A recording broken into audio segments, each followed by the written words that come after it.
మన పవన్ కళ్యాణ్ గారు మన విశాఖపట్నం పోర్ట్ లో కాకినాడ పోర్ట్ లో సార్ షిఫ్ట్ జీజ్ చేయమన్నారు. మరి ఈ రోజు చంద్రబాబు నాయుడు గారిని కలుస్తున్నారు. దాని మీద అభిప్రాయం ఏంటండి? ఆంధ్రప్రదేశ్ రాష్ట్ర ఉప ముఖ్యమంత్రి వారు పవన్ కళ్యాణ్ గారు ప్రాణాలకి తెగించి అక్రమ బియ్యాన్ని, అంటే పేద ప్రజలకి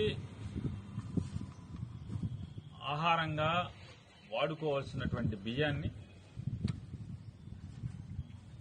అక్రమంగా విదేశాలకు ఎగుమతి జరుగుతుందనే సమాచారం తెలుసుకుని ఆయన ప్రాణాలనొడ్డి సముద్రం మధ్యలోకి వెళ్లి ఒక మంచి ప్రయత్నం చేయడం మనస్ఫూర్తిగా అభినందిస్తున్నాం పవన్ కళ్యాణ్ గారిని వ్యక్తిగతంగా. ఎందుకంటే ఒక మంత్రిగా, ఈ ఆంధ్రప్రదేశ్ రాష్ట్రానికి ఒక మంత్రిగా, ఆయన శాఖ కాకపోయినప్పటికి కూడా, ఆయనది పంచాయతీరాజ్ శాఖ మంత్రి అయినప్పటికి కూడా, ఆయన శాఖ కాకపోయినప్పటికి కూడా ప్రజల ఆస్తి ఈ రకంగా దోపిడీ జరుగుతుందని అరికట్టడం కోసం, పట్టుకోవటం కోసం ఆయన చేసిన ప్రయత్నాన్ని ఎవరైనా అభినందించాల్సిందే.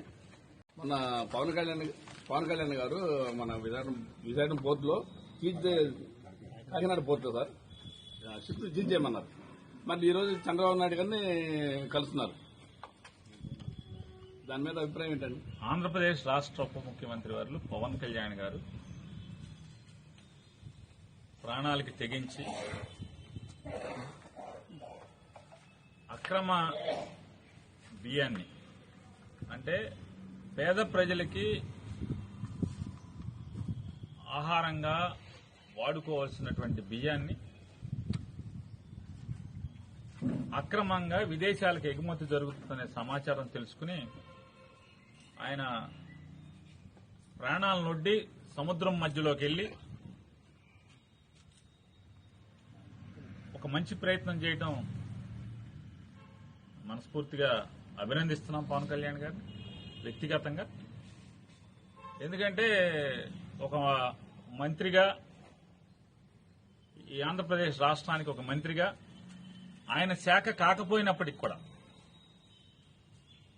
ఆయనది పంచాయతీరాజ్ శాఖ మంత్రి అయినప్పటికి కూడా, ఆయన శాఖ కాకపోయినప్పటికి కూడా ప్రజల ఆస్తి ఈ రకంగా దోపిడీ జరుగుతుందని అరికట్టడం కోసం, పట్టుకోవటం కోసం ఆయన చేసిన ప్రయత్నాన్ని ఎవరైనా అభినందించాల్సిందే.